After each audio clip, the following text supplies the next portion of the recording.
Bonsoir, comment allez-vous? Comment vas-tu mon cher Sony? Ça va super mon ref. Ah bah écoute, très heureux de t'avoir parmi nous ce soir. Comment vas-tu mon cher Jamal? Ah, ça va très très bien. Bah écoute, je te présente Sony, vous connaissez pas. On n'a pas eu le temps de faire les présentations avant, j'étais un petit peu en retard. Bon bah voilà, les présentations sont faites. Sony, le frérot de Laura Jackson, et Jamal, frérot qui connaît très très bien One Piece et qui aime dire les termes. Salut, ça va ou quoi? Tranquille. Bah écoutez, c'est parfait. Du coup les Salut gars, le chat.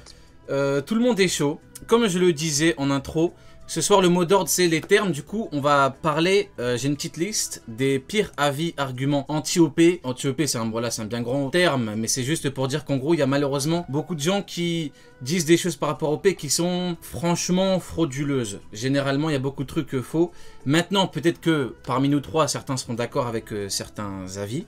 Et du coup, bon bah on va pouvoir en parler, en débattre tranquillement. Alors, du coup, on va démarrer avec un truc fort sympathique pour démarrer. Alors, Shanks est un personnage, c'est une dinguerie rien que de le dire, full fanservice. Alors, je vais démarrer rapidement. Va quand même falloir arrêter d'utiliser ce terme à tort et à travers parce que le terme ne veut plus rien dire. C'est un personnage full fanservice. Pourquoi? Parce qu'il est fort et qu'il ne se fait pas humilié en permanence. Je comprends pas trop l'avis full fan service. Je pense que mon avis à moi, c'est que ça démarrait surtout à cause de Onigashima. Parce qu'il y a eu l'histoire avec Aramaki, il est venu, il a allumé Aramaki en Wi-Fi, et donc malheureusement, beaucoup étaient un petit peu dégoûtés, du coup ils ont dit ouais mais c'est que pour le film, blabla, et du coup ils sont partis chercher un petit peu partout. Marineford fan service, Barbe Blanche fan service, et moi c'est un avis, un argument, un point de vue que je trouve complètement catastrophique.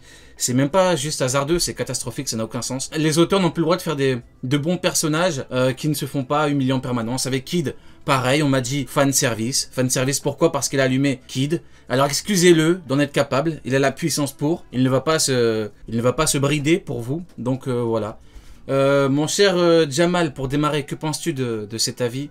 Shanks est un perso full fan service. Alors déjà, faut savoir que la base, quand le chapitre est sorti avec Shanks à la fin de Onigashima, moi j'étais content. J'étais content, pourquoi? Parce que moi je suis un fan de longue durée, comme 90% des fans de One Piece. Et du coup, en fait, ça m'a surpris. Parce que quand t'arrives, tu vois un personnage que t'as vu une fois, par-ci, par-là, tu vois qu'il te fait une démonstration comme ça, tu vois.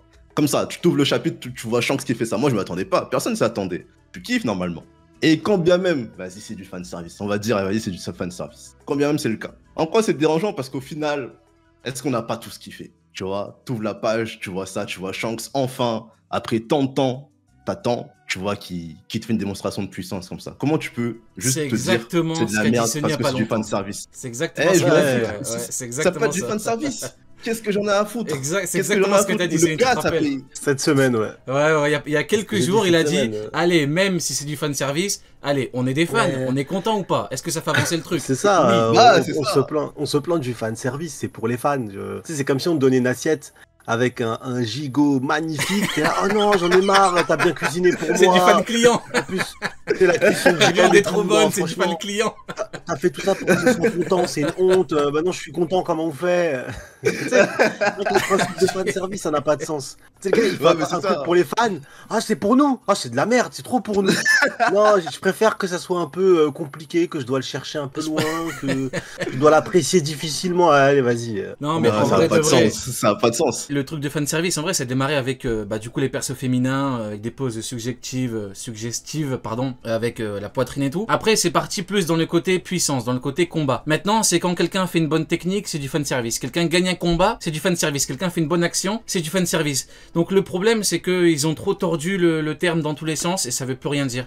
Donc, faudrait déjà commencer par définir ce qu'est le fanservice. Mais si du fanservice, c'est je sais pas, quand tu fais un manga, c'est pour les fans. Un auteur, il fait pas un manga que pour ses enfants. Enfin, je sais pas, ou que pour lui, je comprends pas le délire. Moi, je sais pas, ils attendent le hater service, je sais pas quel service ils cherchent. Non, mais je comprends pas, parce que on dirait attendre que le personnage ne fasse rien jusqu'à la fin. Parce qu'au final, il aurait fait ça dans 50 chapitres. Qu'est-ce que ça aurait changé? On aurait tous créé de la même façon. Donc, je comprends pas le délire.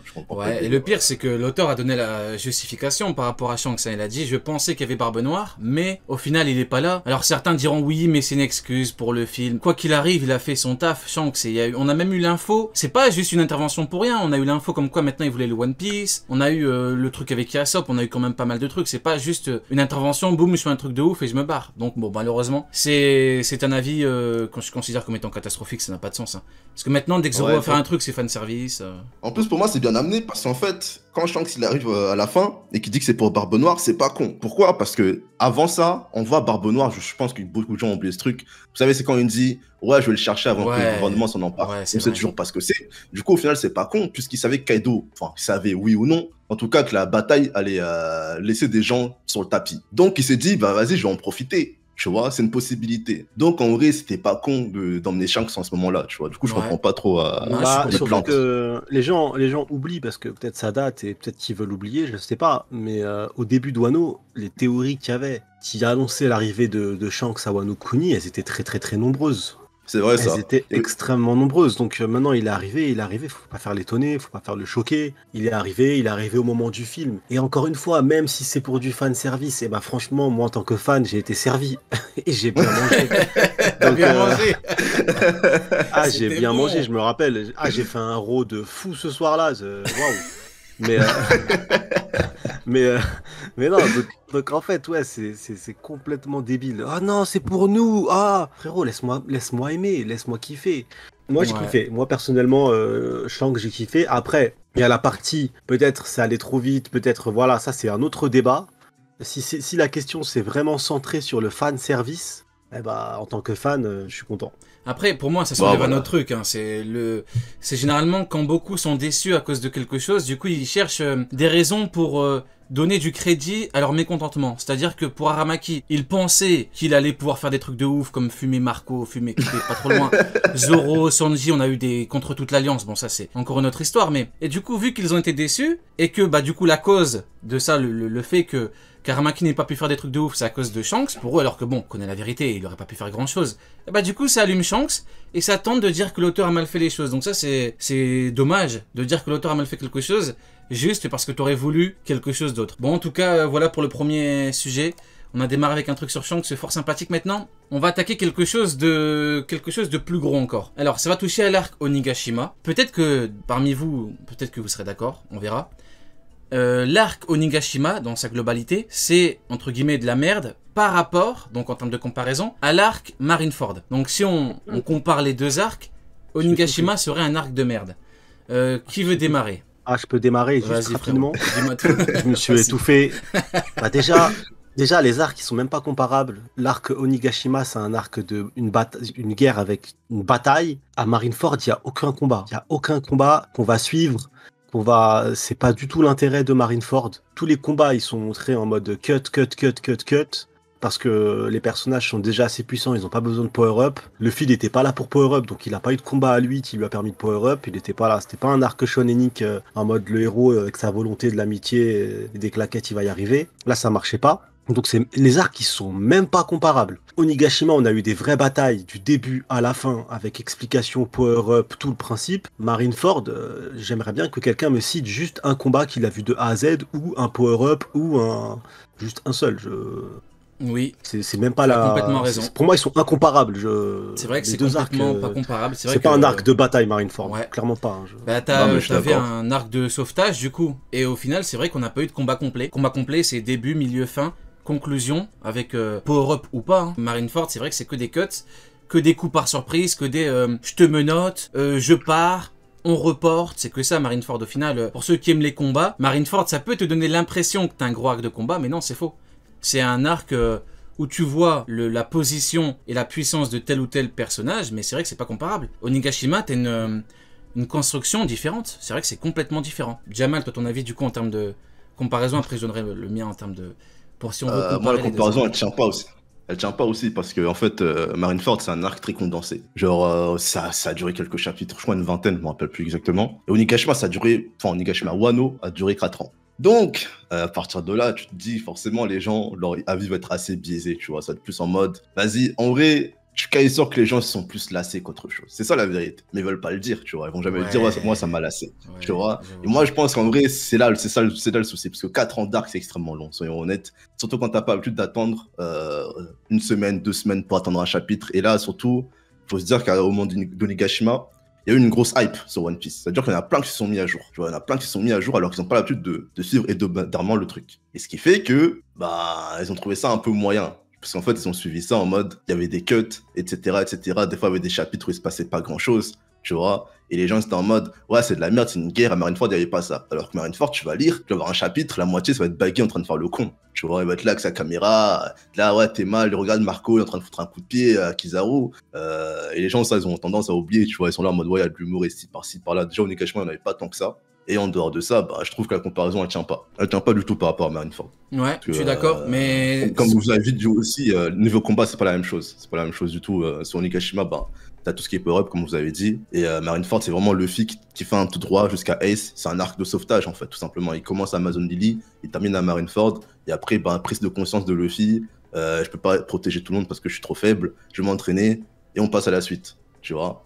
Et voilà. Ouais, mais ce que tu dis, ça soulève quelque chose d'autre. C'est-à-dire que c'est vrai que beaucoup se sont mis à jour et beaucoup qui n'avaient pas l'habitude de suivre semaine par semaine ont commencé à trouver ça trop long, trop chiant ou carrément à dire que c'est nul. Et à chaque arc, c'est comme ça, depuis Dressrosa, pour ceux qui étaient là à l'époque, où quand tu suis tout d'un coup OP, quand t'enchaînes et que tu as la possibilité, entre guillemets, que tu as le luxe de pouvoir enchaîner les chapitres et tout, tu ressens le truc différemment. Alors que quand tu te mets à jour, par exemple sur Wano Kuni, et Wano Kuni c'est un arc de préparation, parce que Wano c'est pour préparer Onigashima, bon, beaucoup malheureusement ont commencé à dire que c'est nul, mais c'est pas que c'est nul, c'est juste que vous pouviez pas enchaîner les chapitres et du coup vous avez considéré que c'était relou. Mais pour moi, si on veut comparer, déjà comme tu l'as dit Sony, tu as complètement raison en termes de combat, qu'on me trouve un combat complet sur Marineford, ça n'existe pas. Un vrai combat complet à haut niveau, ça n'existe pas.